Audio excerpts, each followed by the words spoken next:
હાલો, સ્વાગત છે બધાનું આજના દિવસના વિડીયોમાં. એક બાજુ ઇન્દ્રદેવ વરસાદ વરસાવી રહ્યા છે એમ કહી શકાય. બધાને જય શ્રી કૃષ્ણ, જય સ્વામિનારાયણને જય માતાજી.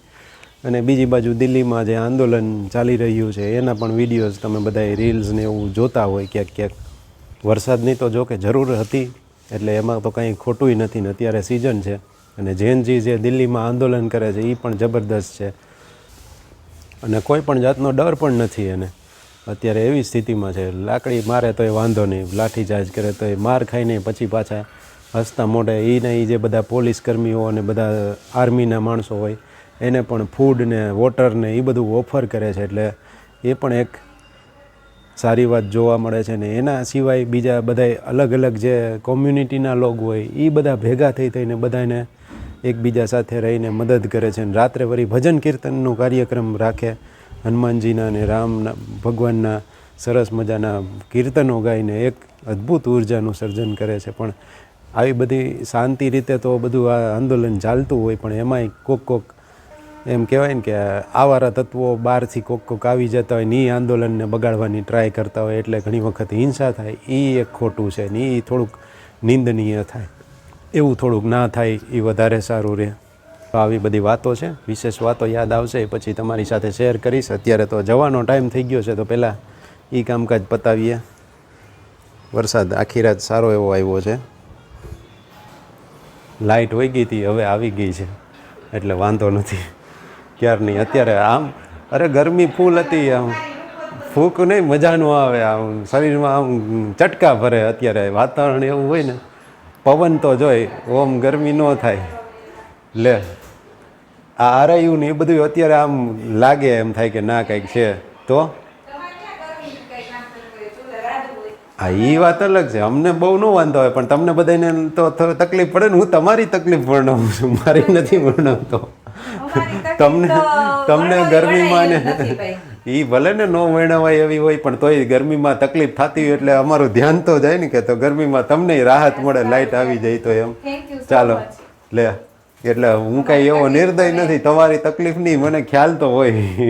લેડી સાંભળી એમ, જાયણી. સારું એ તો જાણવી જ પડે ને. આ ઘરમાં આ દુનિયામાં જ રહી છે એટલે તકલીફ બધાની જાણતી રહેવી પડે. આંદોલનની વાત કરીએ ને, અહીંયા અમારે ઘરે આંદોલનની ચીમકી ઉચ્ચારી રહી છે. એવું કહે છે કે નાણામંત્રી બદલાવીને કોને રાખવા, કે મને જ રાખી દેવાનો. એટલે આમાં થાય એવું, આંદોલન કરતા હોય ને નેતાઓ, ઘણા આંદોલનમાંથી નેતાઓ ઉત્પન્ન થઈ જાય છે. આવું બને છે, રાજનીતિમાં નામ થઈ જાય. અમારી સેના મજબૂત છે એમ કે, અમે ક્યાં ના પાડી, મજબૂત જ છે તમારી સેના. તો ઘરનું જ આંદોલન કરવાનું હોય ને. તો તમારે કેવો હોદ્દો જોઈશે? આંદોલનમાં એમ નહીં, તમારે હોદ્દો કયો જોઈશે એમ? મોબાઈલ આઈટીના તો તમે છો મંત્રી, બીજો હોદ્દો કઈ જોતો હોય તો કયો? નાણામંત્રીનો તમારે જોઈશે. નાણામંત્રી માટે તો 2 જણા તૈયાર થાય છે, તમે થાવ છો ને તમારે હોય થાય છે. તો અમારે વળી પાછું તમે અંદરો અંદર આંદોલન ન થાય. સરસ, લ્યો વાતું કરો ને આનંદ લ્યો, એની મજા છે ભાઈ. બહાર લાઇટ આવી ગઈ એટલે બહાર જ ખાવાનો હોય, નકર કેવી ગરમી થતી હતી. હા, બપોરના 1:30 વાગ્યા ફરી પાછો ધીમો વરસાદ ચાલુ થઈ ગયો છે. અને આંદોલન હાલે છે એમાં તો નરેન્દ્ર મોદીને એને છોકરાઓ નહીં, અને સામે ઓલા જે આંદોલન કરાવનાર છે, આમ તો જોવા જઈએ અનશન ઉપર બેઠા છે, સોનમ વાંગચુક. હા, એને દીકરા નહીં. એટલે એના માટે તો આખા દેશના બાળકો અને એ બધા યુવાનો રહ્યા એના પરિવાર ગણે. એટલે હવે આ બધા બાળકો છે એ ખબર પડી કે અત્યારની જેનજી કેવા અપલખણા છે. આમ જોવા જઈએ તો થોડીક રમૂજી વાતમાં વાત કરીએ તો કોઈ રીતે માને એમ નથી. અને ઓલા ટીયર ગેસ નાખે તો એ ઉપાડીને પાછા એની ઉપર નાખે ને પોલીસ મારવા આવે તો રાષ્ટ્રગીત ગાવા માંડે. એટલે ઓલા બધાને ઊભું રહી જવું પડે. અને ખાવા પીવાની તો કાંઈ ચિંતા નથી. અજાણ્યા લોકો ક્યાંથી સ્વિગી ને ઝોમેટોમાં અઢળક જમવાનું મોકલાવે છે. આજુબાજુ રહેતા છે એને ફાયદો, ત્યાં જે ભણતા હોય એ આવી જતા હોય. એટલે આવું બધું છે. એટલે જલ્દીથી ટિફિન મગાવવું નહીં, ત્યાં ભણતા હોય ઘણા જોબ કરતા હોય તો એવા પણ લોકો ઘણા બધા આવતા હોય. વાહથી એક છોકરો લીક થઈ ગયું. હા, એક ઓલી પોલીસની વેન હોય ને એમાં બધાને ભર્યા હોય, આ બધા આંદોલન કરતા હોય ને એમાંથી એ હૈલી જતી હોય ને પાછળથી એક જણો આગળ ઓલો હોય, લોક નો માર્યો હોય એટલે એ ખોલ લઈ હોય ભાઈ કે આ લીક થઈ ગયું. આમાં તો ભાઈ ભીડમાં કોઈ તમે આમ પર્ટિક્યુલર ને પકડી ન હોય, ભીડમાં તો એવું હોય બધું પોતપોતાની રીતે હાલતું હોય, ઘેરા ઘા કોઈને લાગે નહીં એના જેવું હોય ભીડમાં તો. અને અમુક લોકો ત્યાં ગયા હોય, બધા બાળકો યુવાનો હોય ને કોક કહેવાય તો એ રીલું બનાવે ને ઇન્ફ્લુએન્સર હોય બધા, એ રીલું બનાવવા માટે જાય ગણાય, તો એવું બધું હાલતું હોય.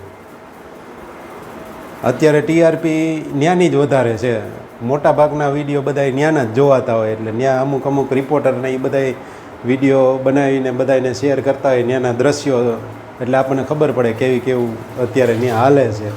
રોજની અપડેટ આપતા હોય. અત્યારની જેનજી પ્રજાતિ, જેનજી જનરેશન રહી એ ખરેખર અઘરી પડે, કારણ કે એ લોકો જે આંદોલન કરે છે એને આમ જોવા જાવ તો ત્યાં અત્યારે તો એ મનોરંજન એક પ્રકારનું એને મળી રહ્યું છે. એવું છે કે કોઈ જાતનું કંઈ ડર કે એવું કંઈ છે નહીં. જો એવું કંઈ હોય તો બની શકે કે એ સમેટે, એટલે આમાં તો સરકારે કંઈક ઠોસ પગલાં લેવા પડશે. મતલબ કે એ એમની જે માંગ છે ને એ પૂરી કરશે ને તો જ આ સમેટાય એવું લાગે છે, બાકી એમને જલ્દીથી સમેટાય એવું લાગતું નથી. અને એમાંય પાછું વિપક્ષ છે એ સપોર્ટમાં આવી ગયું હોય, ઇનડાયરેક્ટલી પણ ઘણા બધા સપોર્ટ કરતા હોય. અને આવા આંદોલન તો ગુજરાતમાં થયા છે પણ એ તો સમેટાઈ ગયા, પણ આ આંદોલન કંઈક અલગ છે, ઝૂકેગા નહીં એવું જ છે આ બધાનું, જે જેનજી પ્રજા છે ને એનું. એટલે એ રાજીનામું સિવાય નીચી વાત જ નહીં, પાછા જલ્દીથી જાય એમય નથી. અને કાંઈ એવું આમાં બીજા લોકો જે છે ને એ રાજકીય રોટલા છે કે એના જેવું થાય છે, બાકી ઓલા તો શાંતિથી આંદોલન કરતા જ હોય ને શાંતિથી જ કરતા હોય, એને કાંઈ એવું તોડફોડ કરવું એવું ન હોય. પણ બીજા અમુક આવી જતા હોય તો એ તકલીફ કરી નાખે, ભીડ થાય ને એટલે એ બહુ અઘરું થઈ જાય. એ સરકાર માટે અઘરું થઈ જાય, બધું એની કંટ્રોલ કરવી ને બધા જે આંદોલનકારી હોય ને એના માટે અઘરું થઈ જાય. અજાણ્યા માણસો કોણ આવી જાય શું કરે કાંઈ નક્કી ન હોય, કરી બીજા જાય ને પછી નામ આ બધા ના ચડે, એટલે આ બધું બહુ અઘરું હોય ને એનું વાતાવરણ અત્યારે. અને ખાસ એ વાત જોવા જોઈએ, આખો દિવસ ત્યાં બધું જમવાનું નાન તેને પાર્સલ ને બધું આવ્યું હોય ને બધા આનંદથી રહે ને પછી હાંજ પડે ને એટલે બધું સાફાઈ કરી નાખે, એટલે એ પણ એક જોવા જેવું, સફાઈ રાખે એમ. આવ બેદરકાર રીતે આંદોલન હાલે એવું નથી, સફાઈ કરી નાખે.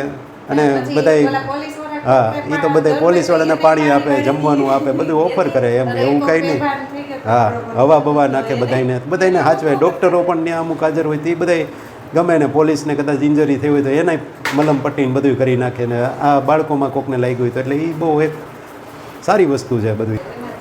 બીજા ખેડૂત આંદોલન થયા, સરકારી આંદોલન બધા કર્મચારીના અમુક થતા હોય તો એ બિચારાને કાંઈક પ્રોબ્લેમ હોય કે હાલો ભાઈ નહીં જાય તો પાછા ડ્યુટી ઉપર નહીં લાગીએ તો વળી પાછું સેલેરી કાપી લે, પાછળ પરિવાર હોય તો એ બધાની જવાબદારી હોય, એટલે થોડા સમય આમ તેમ કરીને પ્રેશર કદાચ ઉપરથી આવે તો એ સમેટાઈ જાય.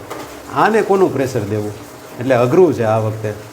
બાળકો, આપણે ગુજરાતીમાં એક કહેવત છે, કોઈ ન પૂગે અને એનું પેટ પૂગે, એટલે થોડું ઘણું આ એવું જ લાગે આમ જોવા જાવ તો. અત્યારના બાળકો જે છે એ આ કોઈ આંદોલનમાં સરકાર ઝૂકી નથી, લગભગ મધ્યસ્થી કરીને વચ્ચેનો નિર્ણય દે, પણ આ વખતે હવે જોઈ શું થાય છે.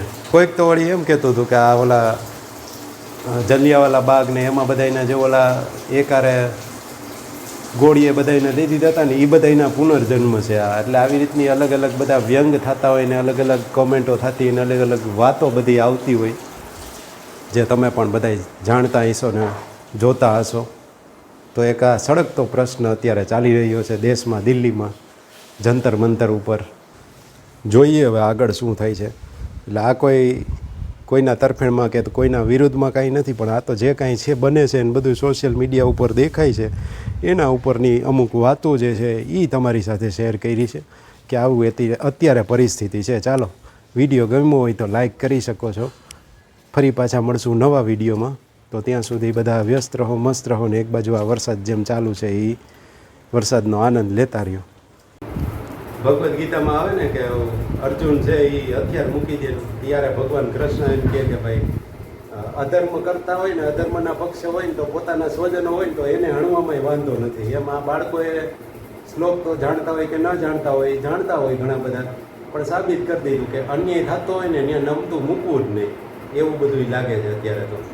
એટલે નબળા પડે એમ નથી, ઢીલા પડે એમ છે નહીં.